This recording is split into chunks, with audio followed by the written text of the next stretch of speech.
What is up, guys? So in this little video we're going to do today, we are going to replace this headlight and these blinkers, and we're going to show you guys how we're going to do that. So if you have a stock headlight assembly, this will not work for you. You are going to have to purchase an aftermarket headlight assembly and disconnect your stock Yamaha Bolt headlight for it to fit. Now the reason for that is all these new headlights, they're thinner, so they don't actually fit in the stock headlight mount. But let me show you what this one came with here. I'll bring you guys around. So in this case here, you guys can see, if you purchase this on, honestly, we just bought it on Amazon, I believe. It comes in, mounts directly up to your forks. So all you have to do is disconnect and take off your stock one and put this one on, and you'll be able to use any Harley Davidson headlight or 5 3/4 for your headlight. But that gives you more options in the long run of being able to run aftermarket headlights. So let's go ahead and switch them out. All right, so once we disconnect everything on the inside, meaning our headlight, this is the assembly that we purchased and what it looks like. So you guys can see it just replaces the stock one on there and literally just bolts right into where it would be. And most of these are going to be plug and play. As long as you double check, you have a 3-prong for your Yamaha Bolt, and it works just fine. These extra little wires here, we have them marked. So we have our ground, I believe right and left turn signal, something like that. But this headlight actually has turn signals in them. The new one that we're going to put on doesn't. Look, this is your stock headlight assembly, which you guys can be familiar with. Super easy to pull out. It's really just a couple bolts. I think it's only 2 bolts actually. But once you get that out, you can see how much bigger this one is compared to this. And if you want to run a fairing like we did, you have to switch them out. And also, if you want to run a new light, you still have to switch them out either way. So let me grab the lights and the lids, and I'll show you that too. So this is your stock one. And yes, it's your more traditional headlight. It's much bulkier and heavier, obviously, than what this little guy is going to be. The biggest thing about this is, if you look, it's not LED. It's one light, and it's just a simple bulb light that goes in there. It's not going to do a whole lot for you. So even if you replace that, you're still going to have a small light in there. It is nice though that you can adjust the pitch of the light. In this case, the only pitch adjustment you're going to get is how you mount it in there. So keep that in mind. But obviously that looks way better. Seth decided to go with the 5 1/4 or 3/4 blaze maker from Rogue Rider.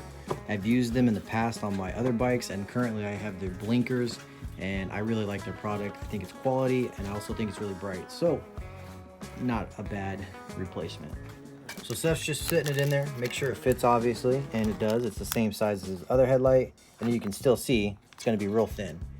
Now all we have to do is take the clips that come with the Amazon headlight holder, and we're going to clip it in. Okay, so the first time we installed the headlight with this mounting bracket, it was a pain in the butt because we couldn't figure these out, and we did figure it out. So you're going to put the lip in just like that, and then you just press straight down. Super simple once you figure that out. Show you another one. Boom. Just like that. You might scratch up your light a little bit, but who cares? It's on the inside. Done and done. Just like that, we got it all buttoned up, and as you guys can see, that looks really fresh. All right, so as far as the Rogue Rider blinker inserts go, they're super bright as well. These are their Zig-Z's or whatever they call them. So the bulb that it comes with has 3 of these little nubs, and the nubs are used obviously for when you push it in and then you lock it in place. Rogue Rider's setup is actually for Harley Davidson, so if you're not going to replace the stock blinker bezel, which we plan on doing in the future, but for right now we're not, it's not going to fit properly. But have no fear, if you just push it in and twist it, one of them will lock, but not the other one. So it's not like a perfect fit, but you know, if you're just trying to make stuff work, which we're on a Yamaha Bolt, that's what we're doing, making stuff fit. Just look at the difference there. The other problem we're going to run into is we need a resistor to slow that down. But Seth already said he don't really care because they don't matter for now. So until we get a resistor, he's going to run them anyway because those look awesome. It's like having fog lights, really. That's how bright those are. So boom. If you're going to use the Rogue Rider inserts and you're going to use your stock headlight, or I'm sorry, blinker bezels for the Yamaha Bolt. You're going to also need to purchase this piece here. I don't even know what it's called. It's just an extension for their headlights to make them fit the wider bezels. Now it's not going to be a perfect fit, but again, if you're just trying to get it in there and you're looking for a much brighter, better setup, it's going to work just fine. And we'll show you guys that in a second. All right, so something to consider if you're using the stock headlight bezel when you go to put these back together. Because that plate doesn't fit inside the stock headlight bezel, you're left with this gap up here, right? It's not going to seal properly. So I just got an O-ring, and I'm going to go ahead and put that on there. We can do something better in the future. But like I said, I think he's going to replace those anyway. And once he replaces them, we won't need it. But this is what it's going to look like with a O-ring wrapped around it, just to give us some protection so we don't get a whole bunch of water inside there. But that's something to know. All right, so there you guys have it.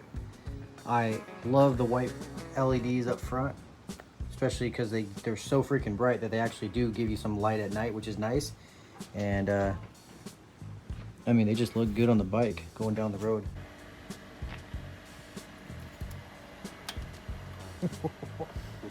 Those are bright. Like those are like literally headlights.